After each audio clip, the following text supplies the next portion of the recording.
بسم اللہ الرحمن الرحیم۔ السلام علیکم ورحمۃ اللہ وبرکاتہ۔ دعا ہے مالک کائنات خالق کائنات کی بارگاہ میں کیے گا سجدہ اللہ رب العزت اس سجدے کو درجہ قبولیت عطا فرمائے اور یہی سجدہ ہم سب کی بخشش کا اور ہمارے والدین کی بخشش کا سبب بنائے۔ کل کا ہمارا ذکر تھا ان اللہ علی کل شیء قدیر تک، جس میں اللہ رب العزت نے بھولے ہوئے انسانوں کو اپنی عبادت کی طرف بلایا اور مومنین کو اپنی عبادت کا ذکر سنانے کے ساتھ ساتھ اپنی نعمتوں کے بارے میں بھی بتایا کہ میں وہ رب ہوں کہ جس نے تمہیں پیدا کیا، تمہارے باپ دادا کو پیدا کیا، آسمانوں سے تمہارے لیے بارش اور رزق اتارا، میں وہ رب ہوں، میری عبادت کرو۔ آج کی اس باب میں اللہ رب العزت اپنے پیارے حبیب نبی رحمت صلی اللہ علیہ وآلہ وسلم کی عظمت کو دنیا کے سامنے بتا رہا ہے۔ دوسرا، اس کتاب قرآن مجید کے معجزات کا ذکر ان آیات میں عطا فرما رہا ہے۔ دو عنوان کے تحت، دو ٹاپک کے تحت یہ دو آیت مبارکہ اللہ رب العزت نے ان کو اتارا۔ مالک کائنات نے ارشاد فرمایا، یہ آیت نمبر 23 ہے، 23 نمبر آیت مبارکہ ہے۔ اللہ رب العزت نے فرمایا، اعوذ باللہ من الشیطان الرجیم، بسم اللہ الرحمن الرحیم، وَإِن كُنتُمْ فِي رَيْبٍ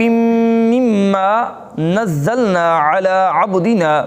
فَأْتُوا بِصُورَةٍ مِّن مِّثْلِهِ وَادْعُوا شُهَدَاءَكُم مِّن دُونِ اللَّهِ إِن كُنتُمْ صَادِقِينَ۔ دوسری آیت مبارکہ میں فرمایا، فَإِن لَّمْ تَفْعَلُوا وَلَن تَفْعَلُوا فَاتَّقُوا النَّارَ الَّتِي وَقُودُهَا النَّاسُ وَالْحِجَارَةُ أُعِدَّتْ لِلْكَافِرِينَ۔ اللہ رب العزت نے فرمایا، وَإِن كُنتُمْ فِي رَيْبٍ مِّمَّا، اے بندے، اے لوگو، بھولنے والے، مجھ سے دور جانے والے، اے منافقین، اے کفار، اگر تمہیں شک ہو جو کچھ میں نے اتارا ہے، مما نزلنا علی عبدنا، اپنے خاص بندے کے اوپر اتارا ہے، فَأْتُوا بِصُورَةٍ، پس لے آؤ اس کی کوئی ہم شکل، اس جیسی کوئی صورت، وَادْعُوا شُهَدَاءَكُمْ، اور اپنے یعنی کہ اپنے جو آپ کے محسن ہیں، آپ کے مربی ہیں، جو آپ کے ساتھ تعاون کرنے والے ہیں،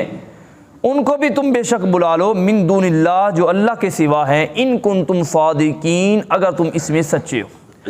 یہ تھا آیت مبارکہ کا ترجمہ۔ اس کے اندر اللہ رب العزت فرما رہا ہے کہ وَإِن كُنتُمْ،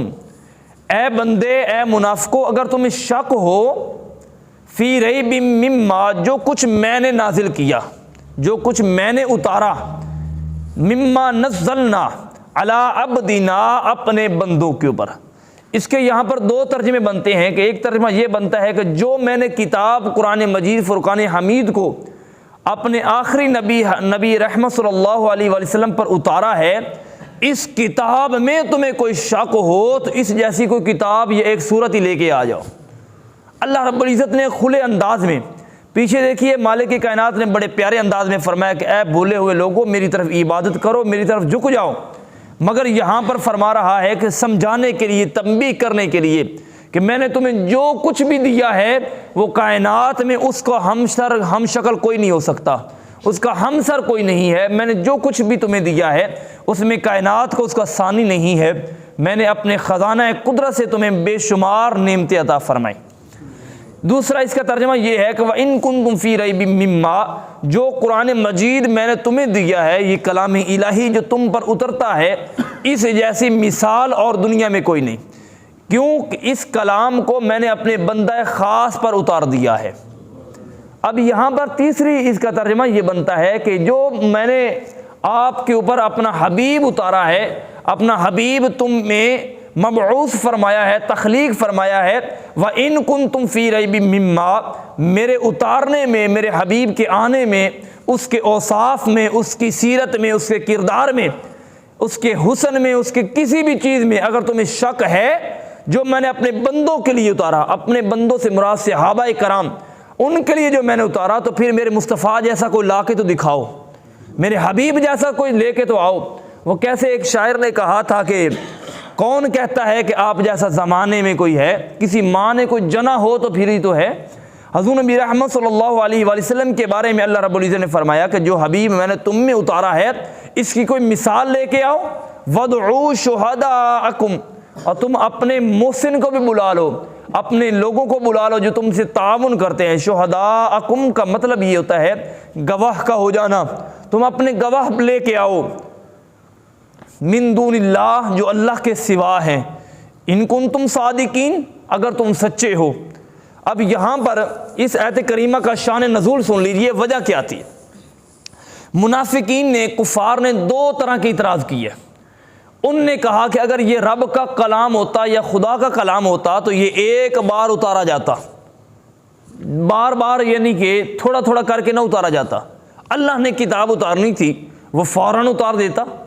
اس نے یہ تھوڑا تھوڑا کر کے اتارا۔ اس کا مطلب یہ کہ نعوذ باللہ نقل کفر نہ باشد کہ حضور نبی رحمت صلی اللہ علیہ وآلہ وسلم گھر بیٹھ کر نعوذ باللہ اس آیتوں کو لکھتے ہیں اور لکھنے کے بعد صبح لوگوں کو سنا کر کہتے ہیں کہ یہ رب کا قرآن ہے۔ تو انہوں نے یہ اعتراض کیا۔ دوسرا ان کا اعتراض یہ تھا کہ یہ رب کا کلام نہیں ہے، یہ حضور نبی رحمت صلی اللہ علیہ وسلم کا کلام، یہ کلام ہے۔ اس کی وجہ یہ تھی کہ عرب کے اندر آج بھی سال کے بعد ایک میلہ لگتا ہے، ہمارے ہاں تو میلے لگتے ہیں وہاں پر گھوڑے وغیرہ یا اس قسم کے ہاتھی وغیرہ یا کوئی بھی ایسی جو یعنی کہ کھیل کود کے سامان ہوتے ہیں، وہاں پر میلہ لگتا تھا، ثقافتی میلہ۔ اس میں ایسا تھا کہ اس کے پوری دنیا سے شعراء، شاعر لوگ اکٹھے ہوتے، اپنے اپنے شعر لکھ کے لے آتے، جس کا سب سے اچھا شعر ہوتا اس کو وہاں پر انعام دیا جاتا تھا۔ بات سمجھ آ رہی ہے؟ یہاں پر شعروں سے مراد یاد آیا اعلیٰ حضرت امام احمد رضا خان فاضل بریلوی رحمۃ اللہ علیہ، آپ بھی وہاں پر ایک دفعہ اس میلے میں تشریف لے کر گئے۔ میلے میں تشریف لے کے گئے تو اس کا یعنی کہ دستور ایسا تھا، قانون ایسا تھا کہ پہلا شعر جو ہے وہاں کا وہ جج یا منصف جو بھی تھا وہ کہتا پہلا مصرع، اس کا دوسرا مصرع ملانا ہوتا تھا، کیونکہ وہ لوگ شعر کے اندر بڑے معروف تھے، ان کے عربی دان تھے اور بڑے فصاحت و بلاغت کے یعنی کہ اچھے بولنے والے تھے۔ ان کو اپنی زبانوں پر اتنا ناز تھا کہ وہ اپنے آپ کو عربی کہتے، جو باہر سے جاتا اسے اجمی کہتے۔ اجمی کا مطلب یہ ہوتا ہے گونگا، کہتے ہم بولتے ہیں ہمارے سوا پوری دنیا ہی گونگی ہے، یعنی کہ اپنی زبان پر بڑا ان کو اتنا ناز تھا۔ اچھا ہوا یہ کہ جب اعلیٰ حضرت امام احمد رضا خان فاضل بریلوی رحمۃ اللہ علیہ وہاں پر پہنچنے کے بعد پہلا مصرع اب یہ تھا کہ اس جج نے کہنا تھا۔ کس نے کہنا تھا؟ جج نے کہنا تھا۔ اس نے کہا کہ اس نے دیکھا کہ اس وقت گنبد خضرا، حضور نبی رحمت صلی اللہ علیہ وآلہ وسلم کی گنبد خضرا کے سامنے ایک درخت ہوا کرتا تھا، کھجور کا درخت۔ بعض اوقات اب بھی جو پرانی تصویریں ہیں ان میں دیکھنے کو مل جاتا ہے، دیکھا ہوا سب نے۔ اللہ رب العزت سب کو وہاں پر زیارت نصیب فرمائے۔ اب تو خیر نہیں ہے، لیکن بہرحال اب وہ پہلا مصرع اس نے کہا، اس نے شعر کیا پڑھا، اس نے کہا کہ درخت یوں کھڑا ہے روضہ دووالا کے سامنے، درخت یوں کھڑا ہے روضہ دووالا کے سامنے۔ دووالا کہتے ہیں دونوں عالم کے شہنشاہ کے سامنے۔ اب اس کا دوسرا مصرع بناؤ۔ سب لوگوں، کسی نے کہا جی کہ جیسے مجنو کھڑا ہے لیلا کے سامنے، کہ یعنی کہ درخت اس طریقے سے ادب سے کھڑا ہے جیسے مجنو کھڑا ہوتا ہے لیلا کے سامنے۔ لیکن جب باری آئی اعلیٰ حضرت کی اور اعلیٰ حضرت نے وہ انعام جیتا تھا، باری آئی اعلیٰ حضرت کی، تو انہوں نے دوسرا مصرع کیا کہا کہ درخت یوں کھڑا ہے روضہ دووالا کے سامنے جیسے قدسی کھڑے ہیں عرش معلیٰ کے سامنے۔ قدسی کہتے ہیں فرشتے کو۔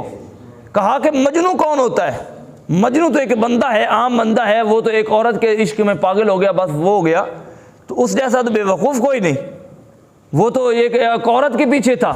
کہتے ہیں کہ ہمارے مصطفیٰ کی مثال ایسے ہے کہ جیسے فرشتے کھڑے ہیں عرش معلیٰ کے سامنے۔ اسی طریقے سے ان کا یہ تھا کہ ان کو اپنی زبان پر بڑا مان تھا۔ تو میرے اللہ رب العزت نے فرمایا، چیلنج کرتے ہوئے فرمایا کہ وَإِن كُنتُمْ، اور اگر تمہیں شک ہو نا میرے اتارنے میں، میرے رب کے کلام کے اتارنے میں، یا میرے مصطفیٰ کا دنیا میں بھیجنے میں، جو میں نے اپنے بندوں کے لیے بھیجا، اپنے مومنین کے لیے بھیجا، اپنے ابوبکر صدیق پاک کے لیے بھیجا، اپنے صحاب کے لیے بھیجا، اگر تمہیں ان کے بھیجنے میں شک ہو نا تو ذرا لے تو آؤ آپ ان جیسا کوئی، اور پھر تم اپنے بلا لو جتنے بھی تمہارے حواری ہیں، تمہارے جناب وہ تعاون کرنے والے ہیں، ہر ایک کو بلا لو، مگر اس جیسا تم کو لا نہیں سکتے۔ پھر آگے فرمایا فَإِن لَّمْ تَفْعَلُوا، اور پس اگر تم نہ ایسا کر سکو، اور وَلَن تَفْعَلُوا، تم ہرگز ایسا نہیں کر سکو گے۔ دیکھو اللہ رب العزت ایک جانب سے کہہ رہا ہے کہ اگر تم ایسا کر سکو، اور پھر ساتھ ہی کہہ رہا ہے تم جتنا مرضی بھاگ لو، جو کچھ مرضی کر لو، مجھے پتا ہے تم ایسا نہیں کر سکتے۔ اس کی وجہ کیا ہے کہ ایک مثال کیا ہے کہ دنیا کے معاملات میں اگر کسی بچے کو کہا جائے کہ تم اگر کہے کہ جی کوئی بھاری چیز ہے میں جو اٹھا لوں گا، والد کہتا تم سے نہیں اٹھائی جائے گی، تو اٹھا کے دیکھ تو صحیح۔ ایک مثال میں دی، اللہ رب العزت اسی طریقے سے فرما رہا ہے کہ تم اگر ایسا کرو اور مجھے پتا ہے تم ایسا نہیں کر سکو گے، فَاتَّقُوا النَّارَ الَّتِي، اب یہاں پر اللہ رب العزت کا پھر بھی دیکھیے محبت الہی کا کمال دیکھیے، یہ نہیں فرمایا فَإِن لَّمْ تَفْعَلُوا وَلَن تَفْعَلُوا، تم اگر ایسا کر سکو اور نہ ایسا کر سکو تو فَادْخُلُوا النَّارَ، تمہیں جہنم میں ڈالا جائے گا، نہیں، فرمایا مجھے پتا ہے تم ایسا نہیں کر سکو گے، فَاتَّقُوا النَّارَ الَّتِي، پس جہنم سے توبہ کر لو، اس سے ڈر جاؤ، الَّتِي وَقُودُهَا النَّاسُ، جس کا ایندھن ہوں گے انسان ہوں گے اور پتھر ہوں گے، اُعِدَّتْ لِلْكَافِرِينَ، جو کہ میں نے کافروں کے لیے تیار کر رکھی ہے۔ یہاں پر اللہ رب العزت نے کتنا کمال حسن بیان کیا، فرمایا کہ جہنم ایسی ہے کہ جس کا ایندھن انسان اور پتھر ہوں گے۔ اور پتھر کے بارے میں اب ذہن میں آتا ہے کہ پتھر تو بے جان چیز ہے، پتھر کو کیسے یعنی کہ سزا ملے گی؟ ایک پتھر ہے، اس کو بے شک جتنا مرضی یعنی کہ اس کو پریس کیا جائے، اس کے اوپر جو مرضی رگڑائی کی جائے تو اس کو تو اثر ہی نہیں ہے، کہ بے جان چیز ہے۔ تکلیف تو اسے ہوتی ہے کہ جس کے اندر روح ہو، جس کے اندر کوئی ہلنے جلنے کی کوئی سکت ہو، گرمی اور سردی کو محسوس کرنے کی اس کے اندر کوئی آلہ جات ہوں۔ تو اب یہاں پر پتھر سے کیا مراد ہے؟ پتھر سے مراد سنیے، انسان جس چیز سے محبت کرتا ہے نا، اس چیز کو تکلیف دینا، یہ انسان کو سب سے بڑی تکلیف ہوتی ہے۔ اب وہ کفار بتوں سے بڑی محبت کرتے تھے، کہا کہ یہ جو تمہارے بت ہیں ان کو بھی ان میں ڈالا جائے گا، تاکہ تم بھی جب اس کو بتوں کو اپنے جہنم میں دیکھو گے تمہیں اور زیادہ تکلیف ہوگی، ہم تو ڈوبے ہی ڈوبے، وہ صنم بھی ساتھ ہی ڈوبے۔ یعنی کہ وہ کہتے ہیں کہ اللہ رب العزت نے اس لیے فرمایا کہ یہ تمہارے بت ہیں جن کو تم نے اپنا ظاہری خدا بنا کے بیٹھے ہو، ان کو بھی تمہارے ساتھ ڈالا جائے گا۔ کس لیے؟ تم جہنم میں خود جلو گے ہی جلو گے، تمہارے جب یہ پتھر وہاں پر پڑے ہوں گے تمہیں اور زیادہ تکلیف ہوگی۔ اور پھر ان پتھروں سے مراد سونا اور چاندی بھی ہے، مال بھی ہے۔ اے دنیا والو، جو تم کچھ بچا کے رکھتے ہو،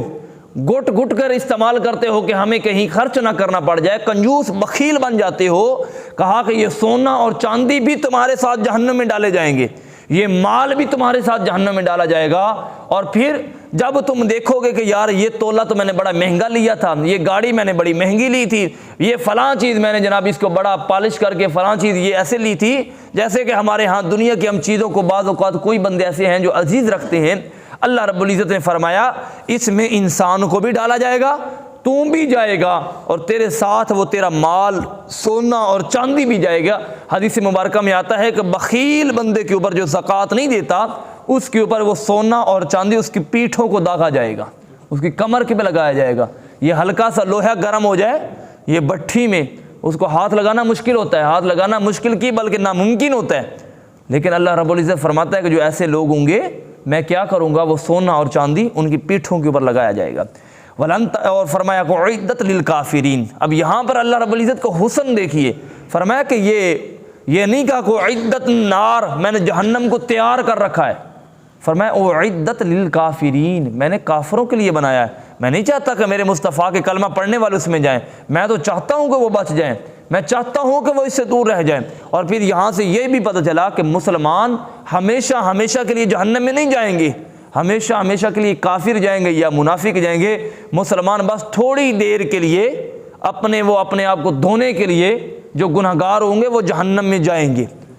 ٹھیک ہے، یہ نہیں کہ جناب ہم نے محمد کے غلاموں کا کفن میلا نہیں ہوتا، اس کے لیے غلام بننے کی ضرورت ہوتی ہے۔ جس نے گناہ کیے ہوں گے، جو پاپی ہوگا، جس نے نمازیں چھوڑی ہوں گی، دین مصطفیٰ کے دین کی دھجیاں اڑائی ہوں گی، وہ جہنم میں جائے گا ضرور۔ اس کی مثال یہ ہے کہ ایک لوہار ہے، اس نے بٹھی بنائی اور بٹھی کے اندر اس نے کو ہے کہ اب